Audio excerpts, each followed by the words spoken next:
Hello, I'm Johnny Cash. Johnny Cash, the man who needs no introduction, who is best well known for his introduction. Johnny Cash is my favorite solo musician of all time, and who could blame me? With nearly 50 years of music behind him, people are bound to find a song of his they like. And maybe his most famous, especially in our modern times, is Hurt.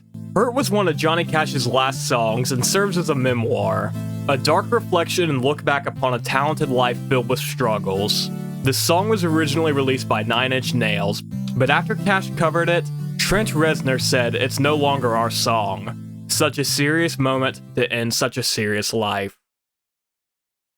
Or was his life that serious? While the dark and depressing lyrics of Hurt may paint Johnny as this dark and depressing man, that's not entirely the case, as he sure got up to some hijinks in his life, and we're going to cover them today.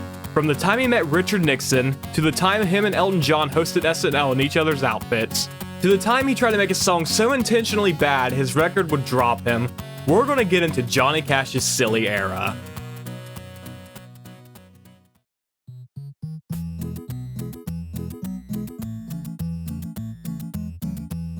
The first sign of Johnny's silliness was documented in 1953. Johnny had enlisted into the Air Force 3 years before this, right at the start of the Korean War. After his training was completed, he was stationed in Landsberg, West Germany, and worked as a Morse code translator, intercepting radio transmissions from the Soviet Union. On March 5th, Johnny was doing his job like any other night when he began to get a signal, so he translated it, and heard the news that Joseph Stalin was dead, making him one of the first Americans to know this.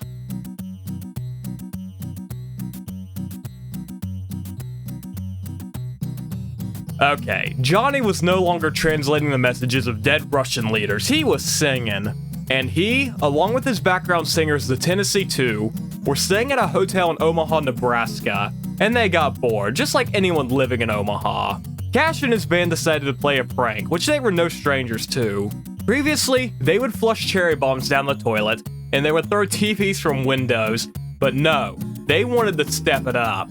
So, the trio purchased a whopping 500 baby chicks from a local store and set them loose throughout the hotel. There were 5 stores in the hotel, so 100 chicks were set loose on each floor, giving the city of Omaha the most excitement they had ever seen.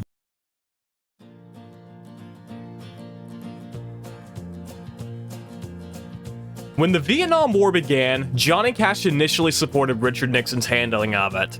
That would soon change. In 1970, Johnny and June traveled to Vietnam to perform for the soldiers stationed there, and he returned home a changed man. Johnny saw firsthand the horrors of the Vietnam War, and saw the faces of the soldiers who wanted to be home, not in the bowels of some jungle.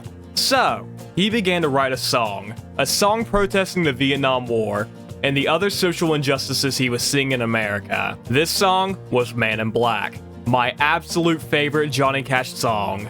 It was released in 1971 and peaked at number 3 on the US Hot Country Songs.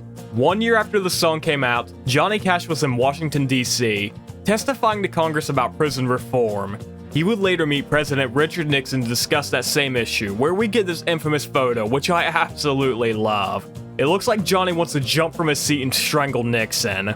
Nixon asked Johnny to perform later that night in the White House, and he listed some of the songs he should play, including Okies from Muskogee and Welfare Cadillac, which are anti-draft dodging, anti-welfare songs. Cash responded, "I don't know those songs, but I've got a few of mine I can play."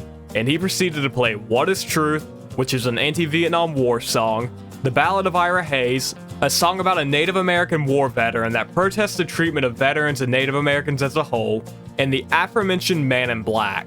These songs were not his most popular by any means. He could have played Big River or Boy Named Sue, but he chose to perform these protest songs for the entire crowd to hear.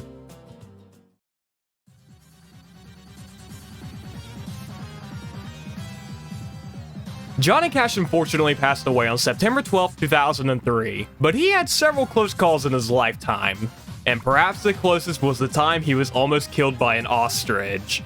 And you might ask me, was he on vacation or on tour somewhere in Africa? Nope, he was almost killed by this bird at his ranch in Tennessee, the famous House of Cash.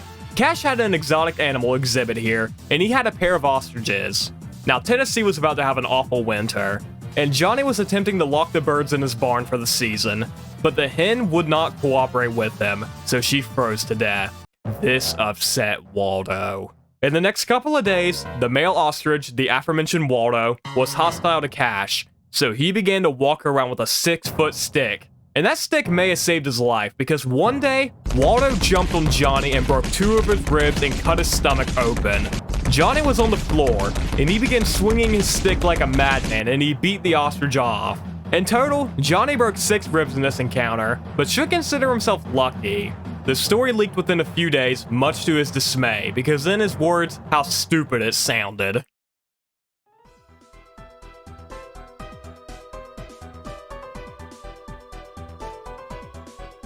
You may never see him wear a suit of white, but the Saturday Night Live audience on April 17, 1982 saw him wear a bright pink feathered outfit with large orange wings, pounds of golden jewelry, and large feathered glasses, looking like something Elton John would wear, and that's because it is.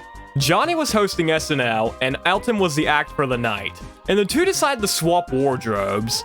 So the usually dark and mysterious Johnny was now dressed like a big pink moth, while the usual bright and flamboyant Elton was now dressed like Judge Holden. 2 legends, and it makes you wonder what a collaboration song between the two would sound like.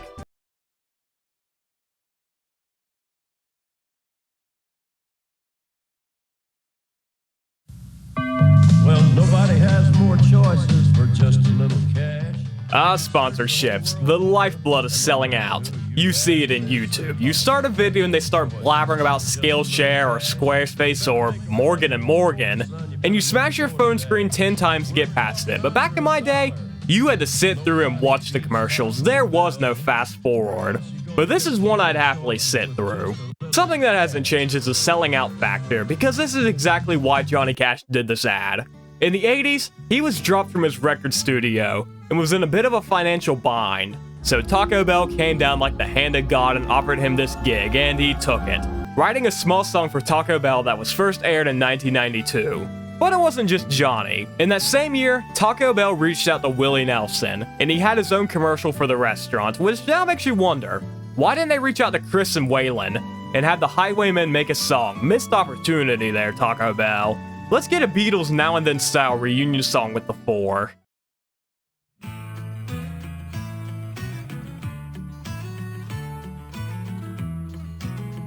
And now, we reach peak silliness. But before we begin to discuss it, I want you to close your eyes and picture what Johnny Cash is. You probably have this tall, somber-looking man dressed in all black who looks like he hasn't slept in who knows when. But what you probably don't imagine was a guy dressed in bright yellow and blue wielding a guitar like a gun, did you? If not, you have probably never heard his song Chicken in Black. Chicken in Black was one of the last songs Johnny ever did, coming out in 1998. 5 years before he would pass away, and the song is nothing like his others. Johnny's songs are usually told in a story format, and Chicken in Black is no different. But the story told is that of Johnny switching brains with a bank robber, and after that, anytime he would go into a bank, he would start robbing it. He gets arrested, wants his old brain back, to which the doctor reveals he put it in a chicken, who is now singing Johnny's songs. And then it ends with him eating the chicken. I'm convinced Johnny Cash is the only man on planet Earth who could have pulled this off. But there's more to this story. There's a reason for this massive tonal shift. In '84, Cash was fed up with his label, as he felt they were neglecting him. So he set out to make a song so bad they would drop him. But it's Johnny Cash. He can't make a bad song. He tried, and he ended up making something better than Taylor Swift's entire discography. But I digress. The song was a hit, and it really started to take off. It was quickly climbing in the US Billboard's country charts, peaking at 45, but was abruptly pulled and stopped playing. This is thanks to Waylon Jennings, who told Johnny he looked like a buffoon. This embarrassed Cash, and it led to him renouncing the song. And here we are. I hope I was able to do my favorite musician justice with this video, and I hope you came away from the video with a new understanding of the Man in Black.